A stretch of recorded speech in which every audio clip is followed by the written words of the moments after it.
people working in our villages. And let me introduce Maya for this, because instead of building hospitals, why don't we help people on the ground, right? So let me introduce her, listen to her, what she wants and how we can help her. So let me introduce to Maya first. So want to learn how villagers are suffering in COVID gripped India and the challenge even the care providers are facing on ground with limited resources? These answers only Maya Vishwakarma, founder of Sukarma Foundation, popularly known as Bad Women of India, which everybody knows, can answer. She also runs Sukarma Telemedicine Primary Health Care Center in her home village, Maragaon in Madhya Pradesh.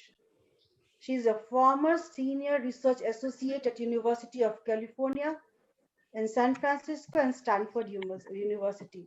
Maya is fearless and her passion to serve the underprivileged Indians had been widely covered and honored. So let us hear from her what she has to say. I understand what you are saying to build the hospitals. There are many NGOs, small NGOs, who are giving their best in this pandemic and they need support. Please talk to Maya. You are most welcome to share your challenges. Whether you talk in English, Hindi, doesn't matter. Everything works for me. So carry on with the view on the ground, what you see. And because you're not there just during this second pandemic, we have seen your work during your first pandemic, how you were working over there. हमने सब देखा है. So आप please share कीजिए. I would support people like her instead of building and spending money on hospitals where people like listen to Maya what she Yeah, I think we're open for both. But anyway, yeah, Maya, carry on, please. Yeah. Maya ji, please. Yeah. Good morning, everyone. Good evening, everyone, and rest of the people around the world. So yes, this is Maya Vishwakarma. Hindi अंग्रेजी दोनों में बोलेंगे और सबसे यहाँ पे आज जो पैनलिस्ट में सभी लोग हैं, सभी लोगों से मेरा परिचय है. विवेक तनखा सर हैं, काजू सर हैं, अभी हैं और भी बहुत सारे लोग हैं यहाँ पे. तो बहुत अच्छा डिस्कशन है. अभी हम लगभग 1-1.5 घंटे से सुन रहे हैं और आई थिंक मैं पहली लड़की हूँ जो गांव से बैठ के आप लोगों के बीच में हूँ. आप सब लोग बड़े बड़े मेट्रो सिटीज में हैं और मैं अभी ऐसे गांव में हूँ जहाँ पर अभी सड़कें नहीं है. मतलब अभी जहाँ से मैं बैठ के आपसे बात कर रही हूँ, विवेक तनखा जी की ससुराल है यहाँ पे और अभी तक ये नरसिंहपुर का आखिरी गांव है जहाँ से मतलब कुछ भी यहाँ सुविधाएं नहीं है. यहीं पर मेरा जन्म हुआ और यहीं पे मैंने 8वीं की पढ़ाई करने के बाद फिर दिल्ली के एम्स में काम किया. उसके बाद अमेरिका गई. तो जब वापस आके सोचा कि हमारे देश में वाकई में बहुत सारे चैलेंजेस हैं, काम भी करना है, तो किस्मत से जो मैंने सुकर्मा फाउंडेशन 5 साल पहले शुरू किया था सैनिटरी पैड के लिए, महिलाओं के की परेशानियों के लिए. लेकिन उससे मुझे ये सीखने मिला, चूंकि मैं हेल्थ केयर से हूँ, काफी सालों से मैं काम कर रही हूँ, तो लगा कि हेल्थ केयर में इतनी आवश्यकता है यहाँ पे कि जितनी तादाद में बीमारियां बढ़ रही हैं उतनी तादाद में ना तो हम हॉस्पिटल बना पा रहे हैं, ना हम डॉक्टर प्रोड्यूस कर पा रहे हैं और ना स्टाफ. तो उसी को देखते हुए सिलिकॉन वैली में रहते हुए मुझे 12 साल हुए और सोचा कि क्यों ना हम इस तरह की चीजें और सुविधाएं एक छोटे स्तर से करें जहाँ पे लोगों को डायरेक्ट मदद मिल सके. तो आज मैं जहाँ बैठी हूँ ये टेलीमेडिसिन सेंटर है और मध्य प्रदेश का ऐसा पहला सेंटर है जो 2.5 साल पहले मैंने यहाँ पे शुरू किया था हमने.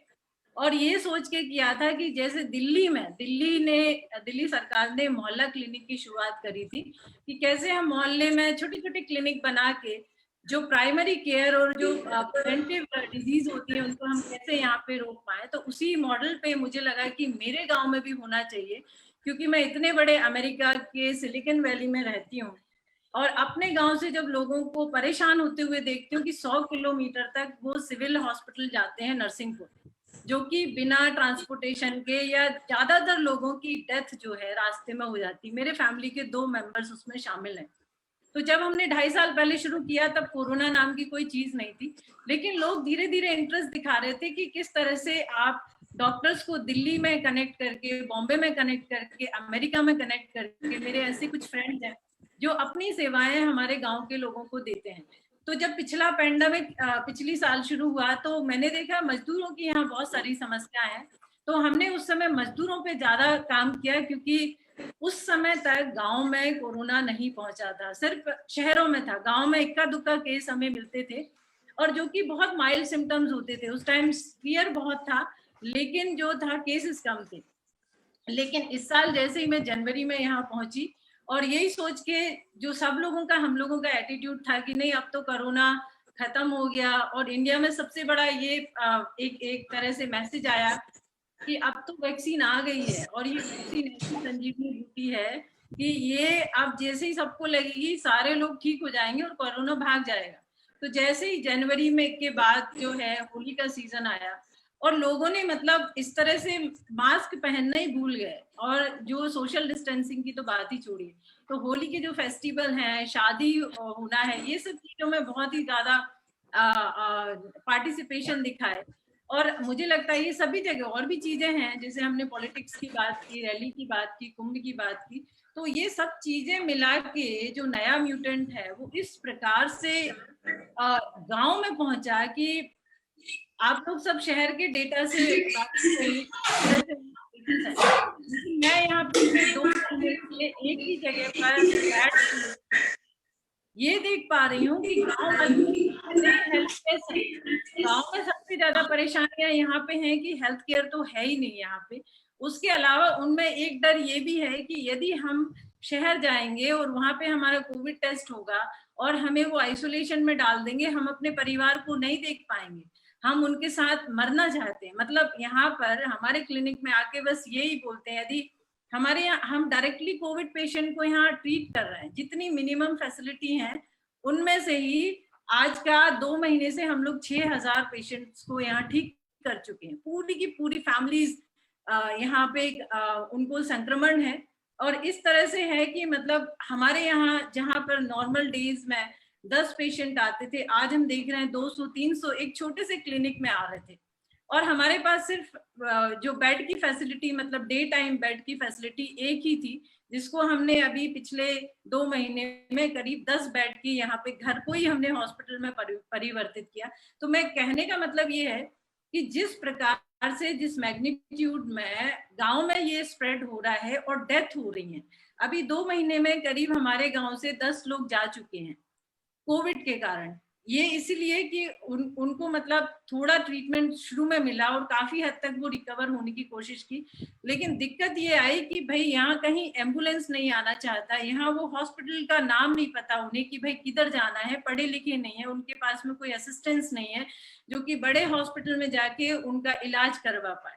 तो इस इन चीजों के कारण लोग तो यहाँ पे डेफिनेटली डेथ हो रही है, लेकिन वो डेटा में हमारे ऊपर नहीं जा पा रही है कि भाई वो कंसीडर हो रहे हैं कि नहीं।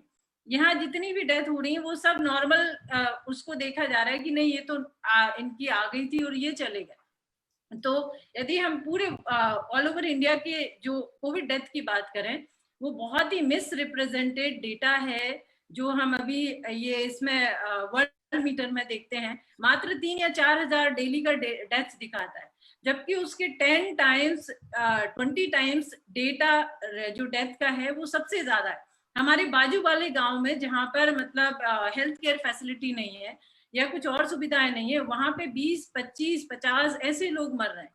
लेकिन ये चीजें हम हमारे ऊपर तक इसलिए नहीं आ पा रही है कि अब क्या करेंगे, लोग हेल्पलेस हैं, यहाँ पे सुविधाएं नहीं है और यहाँ पे डॉक्टर्स नहीं है। मतलब डॉक्टर्स हॉस्पिटल में मरीज जा रहा है तो उसको देख नहीं रहे, उसको ऐसे दूर से दिखाना पड़ता है, ये पर्ची है आप बोलो क्या है, उसका बिना टेस्ट किए हुए जो एक मरीज को मेडिसिन मिल रही है कोविड को, वही सबको दी जा रही है। मतलब इस तरह का ना तो डायग्नोस है, ना उनका चेकअप करने के लिए कोई मशीनें हैं, ना किसी भी प्रकार का उनका आइसोलेशन। मतलब आइसोलेशन भी करेंगे तो गांव में छोटी छोटी फैमिली कहाँ पे वो लोग आइसोलेशन में डालेंगे उनको। तो ये बहुत सारे चैलेंजेस हैं जो मुझे लगता है अभी ये कंटिन्यू रहेंगे, क्योंकि इतने जल्दी गांव से कोविड नहीं जाने वाला।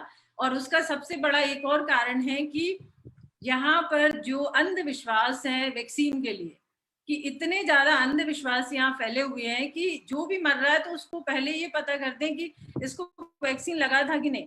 यदि उसको एक डोज भी यदि वैक्सीन लगा है तो वो यही माने कि नहीं इसकी तो वैक्सीन से डेथ हो गई।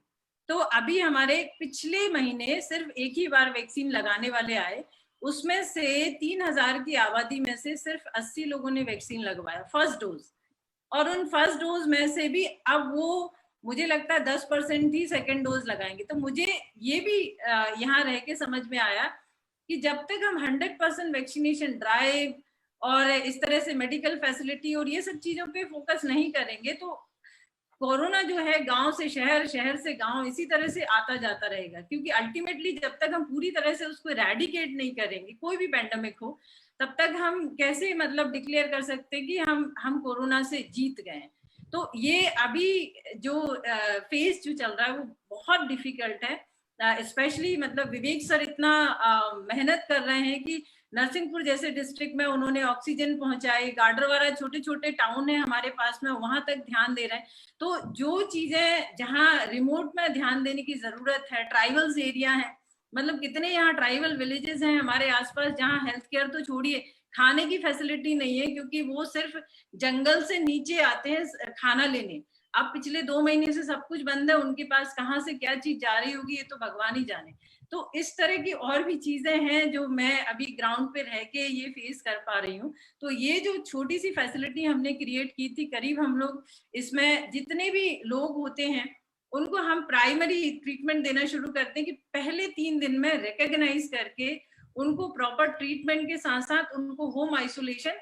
और इतनी अच्छी हमारी टीम जो बनी है वो यूएस से कॉलिंग कैंपेन, जैसे हम लोग आपके लिए कॉलिंग कैंपेन करते थे उसी प्रकार से हम लोगों ने इसकी भी कॉलिंग कैंपेन बनाई कि हर मरीज के पास 3 बार दिन में फोन जाए कि वो दवाई खा रहा है या नहीं है, उसका ट्रीटमेंट हो रहा नहीं है, उसकी कंडीशन पहले से वर्स्ट है या नहीं। इस तरह की हम लोगों ने थोड़ा प्लानिंग करके एटलीस्ट यहाँ के आसपास की एक छोटी सी कम्युनिटी को हम लोग ट्रीट करने की कोशिश कर रहे हैं। तो इसी तरह की सुविधाएं यदि राज्य सरकार या केंद्र सरकार सोचे कि भाई जो टेक्नोलॉजी है उसका यूज यदि छोटी छोटी जगह पे, क्योंकि हमने देखा कि जियो हर जगह पहुंच चुका है, इंटरनेट हर जगह है, लेकिन हॉस्पिटल हर जगह क्यों नहीं हो सकते? हम क्यों एक सेंट्रल पॉइंट बनाते हैं कि जबलपुर में ही हो, भोपाल में ही हो, दिल्ली में ही बड़े हॉस्पिटल हो? ये चीज कहाँ से मतलब आती? मैं यूएस में रहती हूँ, हर मोहल्ले में हमारे यहाँ हॉस्पिटल होते हैं और इतने अच्छे हॉस्पिटल होते हैं कि आपको दूसरी जगह जाने की जरूरत नहीं पड़ती। तो उसी प्रकार से मुझे लगता है हेल्थ केयर को भी डिसेंट्रलाइज करने की जरूरत है कि कैसे हम छोटी कम्युनिटी को उनके प्रॉब्लम को देखते हुए एड्रेस करें, ना कि हम ऊपर से आके उनके ऊपर चीजें थोपें। अभी सभी लोग सीटी स्कैन के लिए भाग रहे हैं कि भाई सीटी स्कैन हर जगह होना चाहिए। वो बात सही है, लेकिन गुलेरिया जी ने अभी एक और चीज बताई कि हर कोई सीटी स्कैन करेगा, माइल्ड सिम्टम वाले भी करेंगे, तो कल को कैंसर वाली एक बड़ी महामारी शुरू हो जाएगी, जो कि एक वैलिड पॉइंट है। क्योंकि यहाँ पे डॉक्टर के प्रिस्क्रिप्शन पे मरीज नहीं फॉलो हो रहे हैं, यहाँ पे वो सुनी सुनाई चीजों को फॉलो कर रहे हैं। कितने लोगों को मैं जानती हूँ या देखती हूँ, हमारे पास फोन आते हैं कि बस हमको तो दवाई बता दो कि हमें क्या करना, थोड़ा इन्फेक्शन होगा हम चेस्ट एक्सरे करा लेंगे या फिर सीटी स्कैन करा लेंगे। तो ये जो चीजें हैं, क्योंकि हमेशा यूएस में प्रोटोकॉल फॉलो होता है आपके मेडिकल ट्रीटमेंट के लिए, यहाँ पे कोई प्रोटोकॉल नहीं। यहाँ पे यदि मुझे कराना है, मैं जाके 10,000 रुपए एक्सरे सेंटर में या सीटी स्कैन में दूंगी, मेरा हो जाएगा, लेकिन उसके बाद के जो कॉन्सिक्वेंसेस हैं, उसके बाद की जो प्रॉब्लम्स, मुझे कैंसर जैसी बीमारियां होंगी, उसके लिए यहाँ कोई अकाउंटेबल नहीं है। तो मेरा कहने का मतलब है कि हम उस विषय में भी सोचें कि इस महामारी के बाद और कौन कौन सी चीजें हमारे सामने आएंगी और उसको हम लोग को कैसे एड्रेस करना है, वो चीज बहुत जरूरी है। बहुत समय ले लिया, लेकिन ये चीज बताना बहुत जरूरी है कि गांव के लोगों को इस वक्त आप सब लोगों की जरूरत है। आप सब लोग पार्लियामेंट में हैं या कोर्ट में हैं या बड़े शहरों में, आप डोनेशन की जो बात अभी तनखा जी से एक सवाल पूछा गया था कि एफसीआरए इतना कॉम्प्लिकेटेड क्यों है। यहाँ पे 3 लोग बैठे हैं जो बहुत ही एक्सपर्ट लोग हैं, काटजू सर हैं, तनखा जी हैं, मेनन जी हैं। आप लोग गवर्नमेंट से ये कहिए कि एफसीआरए को इतना कॉम्प्लिकेटेड बनाया है कि करोड़ों अरबों रुपए अभी बाहर पड़े हुए हमारे खुद के फाउंडेशन में, सुकर्मा फाउंडेशन में इतने पैसे हैं कि हम उसको यहाँ लाके गांव वालों की मदद नहीं कर सकते। क्यों? क्योंकि यहाँ गवर्नमेंट ने इतना कॉम्प्लिकेटेड बना दिया है कि आप उन पैसों को यूज नहीं कर सकते बिना एफसीआरए के। तो अब हमें क्या करना पड़ेगा कि लोकल लोगों से पैसे लेके उसी में हमको दवाइयां खरीदनी है या उसी में हमको इस तरह की चीजें खरीदनी। तो ये चीजों को भी थोड़ा लीनियंट बनाने की जरूरत है। जब कोई महामारी आती है तो हर चीज को थोड़ा लिबरल बनाना पड़ता है, जो कि वहां के कितने लोग यहाँ पे डोनेशन करने को तैयार हैं। अभी जी ने बताया और भी इतने सारे लोगों ने बताया कि आपने एनडीटीवी में एक अभी रिपोर्ट देखा होगा कि एक पूरा प्लेन ऑक्सीजन कॉन्सेंट्रेटर से भरा हुआ एयरपोर्ट पे खड़ा है। वो ऑक्सीजन कॉन्सेंट्रेटर गांव तक नहीं पहुंच रहे हैं। गांव में आप छोड़िए, यहाँ पे कोई ऑक्सीजन कॉन्सेंट्रेटर नहीं है। किसी भी मतलब आप छोटे शहर की बात करें या किसी को घर में ऑक्सीजन की जरूरत हो, उनके पास कोई चारा नहीं है। तो इस तरह से मतलब ये जो महामारी है ये गांव में अभी जिस दर से बढ़ रही है, मुझे लगता है बहुत बड़ा डेवास्टेटिंग है। और हम सबको ये सोचना जरूरी है कि भाई शहरों के अलावा, शहरों में तो डेफिनेटली हाई डेंसिटी है तो हमें करना ही है, लेकिन छोटी छोटी जगह पे हम ये चीजें, ये हेल्प कैसे पहुंचाएं। तो इतना ही कहना चाहूंगी। Thank you so much. Thank you. You are doing wonderful job. Thank you. I think you are doing a wonderful job. और बहुत बहुत शुक्रिया, धन्यवाद आपका. It's very nice of you. अभी actually I was just chatting with one of my friends and उन्होंने 100 concentrators भेजे. ऐसे concentrators जरूरत है जैसे आपके शहरों में small areas. We need these concentrators. We need the drugs. And but she was complaining the same thing, that government is making things very difficult. Customs are making money. तो corruption है, government interruptions है. So I think we'll take guidance from Vivek ji on that, and all these people who sincerely want to help. He was very passionate. Will certainly people like him and a lot of our friends here in Silicon Valley who sincerely want to help. We need a sincere contact, people on the ground like Maya ji, Vivek ji, all the other folks who are really making a difference. With that, I think Maya ji, बहुत बहुत शुक्रिया again. Thank you. Thanks a lot.